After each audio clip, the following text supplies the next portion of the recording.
Jika kamu sempat berpikir bahwa kelebihan itu adalah keuntungan dan kekurangan adalah kerugian, maka hati-hati dengan pikiran kamu.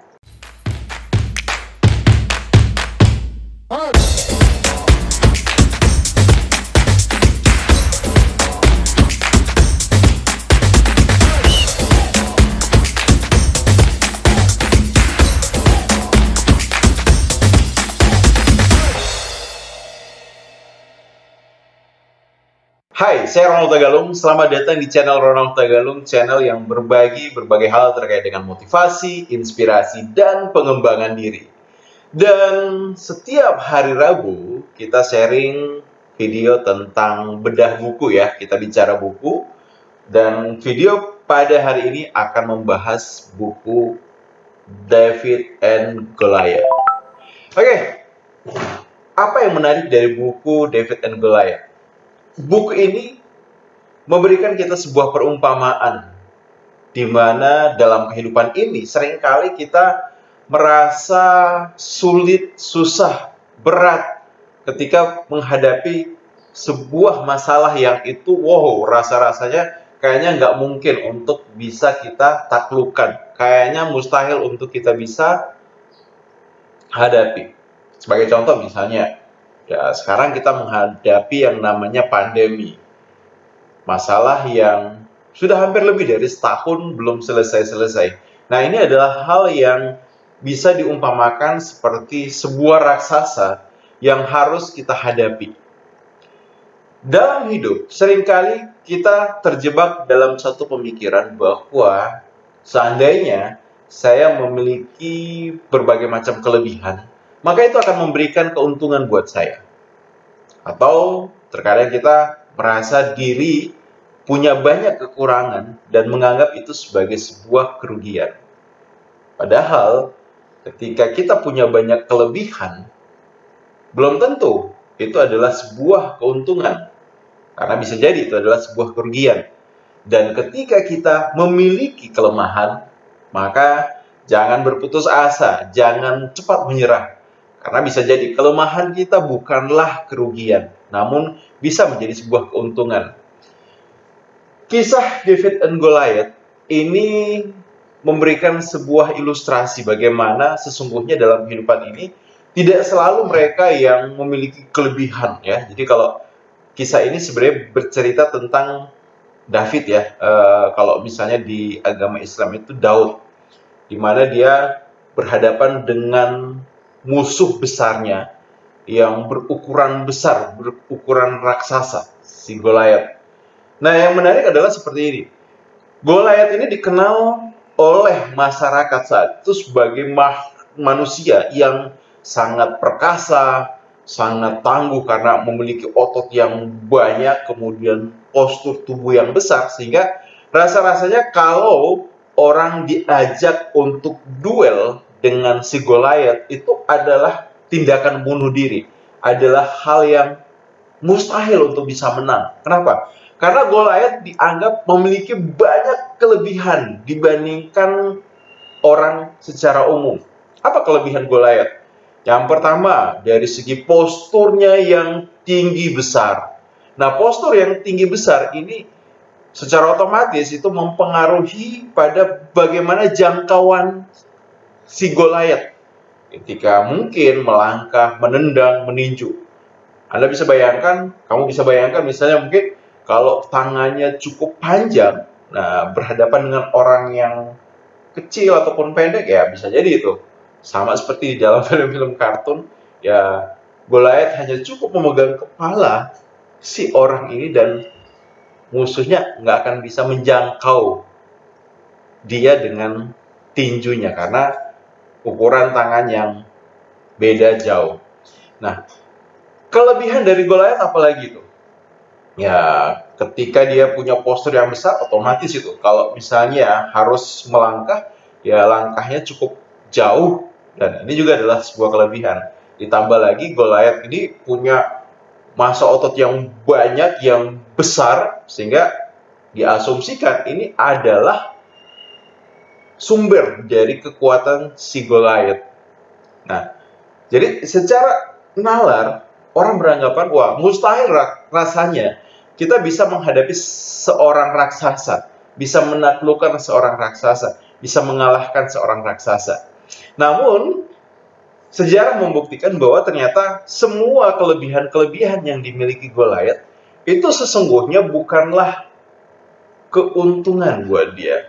Namun, sesungguhnya itu adalah justru sebuah kerugian buat dia. Saat David melawan Goliath, David melihat bahwa apapun yang dimiliki oleh Goliath itu bukanlah keuntungan, tapi justru ini bisa dijadikan sebagai kelemahan.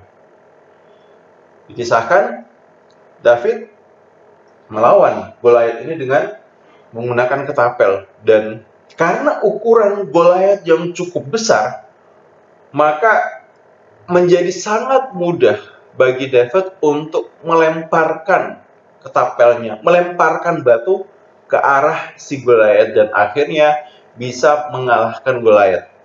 Nah, dari sini sebenarnya si Malcolm Gladwell ini pengen sharing, pengen berbagi dengan kita semua tentang cara berpikir di mana jangan pernah dalam hidup ini kita merasa bahwa ketika kita tidak memiliki kelebihan, atau kita melihat orang lain punya kelebihan dan itu membuat mereka akhirnya diuntungkan. Atau karena kita merasa tadi ya punya banyak kekurangan, kita merasa dirugikan. Karena kembali lagi, semua itu pada perspektif, pada apa yang kita persepsikan terhadap hal itu. Kalau kita bisa melihat, oke, kelebihan itu sebagai sebuah kerugian, ya David membuktikan hal itu. Atau kita bisa melihat bagaimana sebuah kerugian justru bisa menjadi sebuah keuntungan.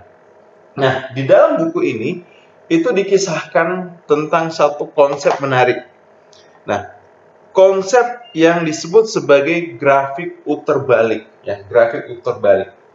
Jadi, saya tunjukkan ya, seperti ini. Ada yang namanya grafik puter balik. Grafik puter balik itu seperti ini. Oh, nggak kelihatan. Sorry. Ya, semua kelihatan ya. Nah, grafik puter balik. Nah, hukum puter balik itu bunyinya seperti ini. Pada awalnya, sesuatu itu punya dampak positif, ya, membawa pada peningkatan. Namun kemudian akan ada momen di mana di satu titik peningkatan itu membawa pada hasil yang biasa saja, hingga akhirnya kalau terus dipaksakan, yang terjadi malah membawa pada penurunan. Jadi, punya kelebihan itu adalah hal yang baik sebenarnya. Hanya saja, kelebihan apapun yang kita miliki itu tidak selalu membawa efek, membawa dampak secara linear pada hasil yang kita harapkan. Karena setiap kelebihan akan ada satu momen, dia tiba di satu titik, akhirnya kelebihan itu tidak bisa memberikan dampak yang lebih baik kepada diri kita, malah misalnya bisa memberikan sebuah kerugian. Oke, ada beberapa ilustrasi yang bisa kita gunakan. Sebagai contoh seperti ini. Kita yakin dan percaya bahwa dengan olahraga itu akan membuat tubuh kita menjadi sehat, ya. Menjadi sehat dan bugar. Nah, anggap saja kita misalnya olahraganya itu 1 minggu atau 1 hari itu misalnya 1 jam. Nah, ini akan memberikan efek yang positif. Kita akan bisa jadi lebih sehat. Ya, 1 jam, ya olahraga sehari 2 jam itu masih bagus. Tapi ketika olahraganya sampai sehari 4 jam, 5 jam, nah ini tidak akan meningkatkan lagi kesehatan kita. Karena ya hanya akan membawa dia pada satu titik di mana olahraga itu memberi dampak yang biasa saja. Namun kalau kemudian kita terus berolahraga hingga olahraga misalnya dalam sehari kita bisa olahraga sampai 10 jam, 15 jam. Nah, dampaknya dari olahraga yang kita lakukan ini akan membuat kurvanya turun. Justru kesehatan kita jadi bermasalah. Nah, contoh lainnya misalnya sering kita berasumsi bahwa kalau misalnya kita kaya, ya, kita kaya, maka secara otomatis kita bisa melakukan banyak hal dengan lebih baik. Kita bisa menjadi orang tua yang lebih baik karena kita kaya. Nah, ketika kita punya kekayaan, maka bisa jadi betul kekayaan ini adalah sebuah kelebihan, sebuah privilege yang bisa membantu kita untuk memfasilitasi, untuk menyediakan, untuk bagaimana membantu mendidik anak kita menjadi lebih baik. Namun, ketika kekayaan itu terus bertambah, ternyata dari hasil riset yang dilakukan, ada dampak di mana semakin kaya seseorang, maka dampak kekayaan pada bagaimana dia menjadi orang tua yang lebih baik itu akan stuck, ya. Kurvanya akan datar. Hingga kemudian semakin kaya justru berpotensi untuk membuat kurva ini menurun. Artinya kemampuan di dalam bagaimana menjadi orang tua yang betul-betul baik, efektif itu menjadi rendah. Contoh lainnya, misalnya berkaitan dengan kelas. Ketika siswa sedikit, efektivitas kelas itu akan meningkat. Tapi ketika siswa semakin lama semakin banyak, yang terjadi efektivitasnya menjadi biasa saja, dan kalau siswa juga terus makin banyak, maka justru efektivitasnya akan menurun. Nah, dengan demikian, hal yang butuh kita pahami bahwa punya kelebihan itu adalah hal yang baik.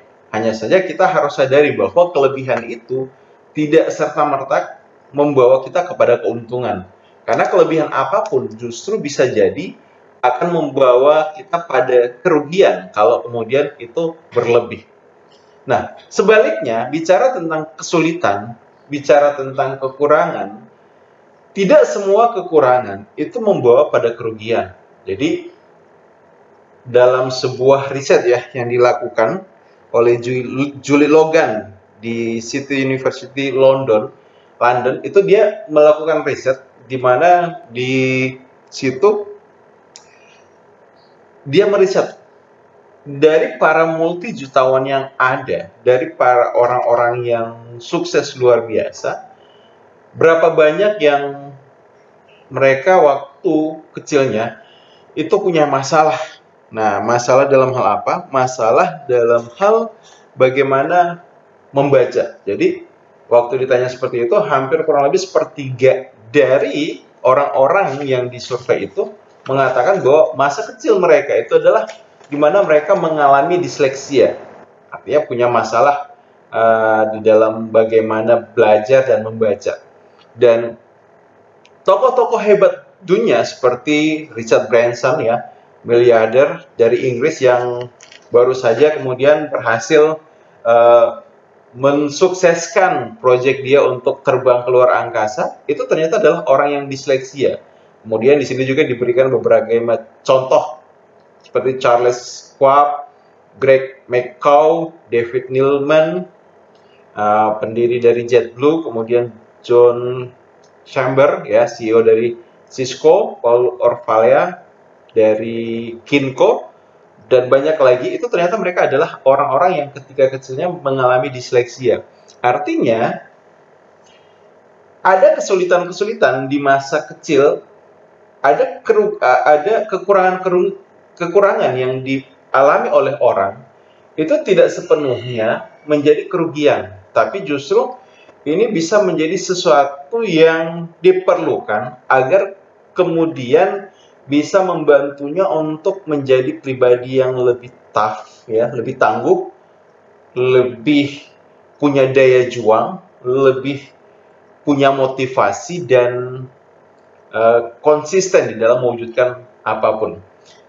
Saya terinspirasi dengan apa yang dikisahkan oleh Adam Ho. Adam Ho bilang seperti ini, dalam hidup ini ada orang yang terlahir dari keluarga kaya raya, ada orang yang terlahir dari keluarga miskin, ada anak yang dibesarkan dengan manja, ada anak yang dibesarkan dengan keras.